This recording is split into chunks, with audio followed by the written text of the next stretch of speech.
அப்படின்றதுக்கான இடைக்கால உத்தரவையும் மாண்பு நீதிபதி கொடுத்திருக்காங்க.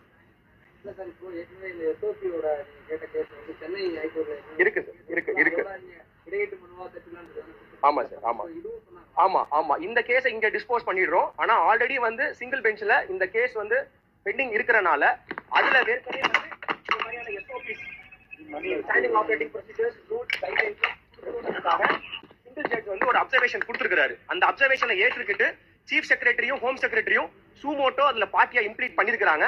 ஆல்ரெடி அதோட விசாரணை வந்து வருகிற 16ஆம் தேதி விசாரணைக்கு வர உள்ளதால் அதுல வந்து அரசாங்கம் வந்து என்ன ஸ்டெப்ஸ் எடுக்க போறாங்க, எஸ்ஓபிஸ் பத்தி என்ன ஸ்டெப்ஸ் கொடுக்க போறாங்க அப்படின்றத அங்க இது பண்றதுக்காக சொல்லியிருக்காங்க.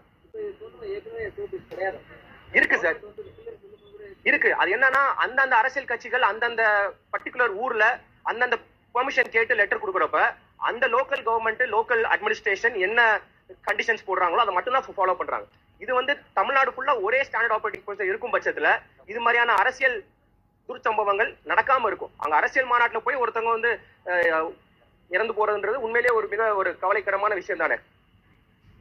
போலீஸ் வந்து லோக்கல் போலீஸ்னா அது அரசுடைய பிரதிநிதி தானே, அவங்களா தனிப்பட்ட அவங்களுக்கும் ஒரு விதிமுறைகளை வச்சுக்க முடியாது இல்லையா? கிடையாது சார். அதனாலதான் நம்ம டிஜிபி அதனாலதான் சார் நம்மளுடைய பெட்டிஷன்ல பாத்தீங்கன்னா முதல் டிபெண்டா நம்ம ஹோம் செக்ரட்டரி பார்ட்டியா சேர்த்திருக்கிறோம்.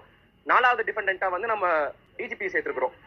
இவங்க தான் அதுக்கான கன்சர்ன் அத்தாரிட்டி. ஹோம் டிபார்ட்மெண்ட் இந்த மாதிரியான எஸ்ஓபிஸ் இஷ்யூ பண்ணும் பட்சத்துல அந்தந்த மாவட்டங்கள் மாவட்ட ஆட்சியர்கள் இந்த மாதிரியான அனுமதி வழங்குறப்போ டிஜிபிக்கு வந்து எஸ்ஓபிஸ் இஷ்யூ பண்றதுக்கு அதிகாரம் கிடையாது. ஹோம் டிபார்ட்மெண்ட்டுக்கு அதுக்கு அதிகாரம் இருக்கு. இவங்க வந்து மாநில நெடுஞ்சாலைத்துறை நடத்தக்கூடாதுன்னு ஆமா. அப்போ அப்படி சொன்னாங்க அப்படின்னா இப்ப நடந்த இடம் வந்து ஸ்டேட் ஹைவே இல்லையா? இல்ல, அது பத்தின கிளாரிபிகேஷன் வேணும்னு கவர்மெண்ட் சைடு கேட்டிருக்காங்க. அவங்க தரப்பு வாதம் என்னன்னா அது ஸ்டேட் ஹைவே கிடையாது.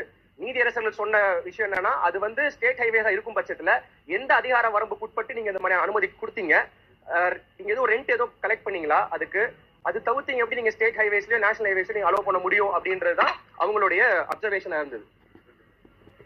ஆல்ரெடி வந்து இருக்கு ஆர்டர் இருக்கு. இந்த மாதிரி பேனர் எல்லாம் வைக்க கூடாது, பிளெக்ஸ் எல்லாம் வைக்க கூடாதுன்றது ஆல்ரெடி ஒரு ஆர்டராவே இருக்கு. இல்ல, அதுக்காக தான் இடைக்கால உத்தரவு கொடுத்திருக்காங்க. எந்த ஒரு அரசியல் கட்சிக்கும் அந்த எஸ்ஓபிஸ் ரெகுலேஷன்ஸ் கொடுக்கிற வரைக்கும் இஷ்யூ பண்ணி அதை கெசெட்ல நோட்டிஃபை பண்ணி இம்ப்ளிமெண்ட் பண்ற வரைக்கும் எந்த ஒரு அரசியல் கட்சிக்கும் அனுமதி வழங்கக்கூடாது என்பதற்கு தான் நம்மளுடைய இன்ஜெக்ஷன் ஆர்டர்.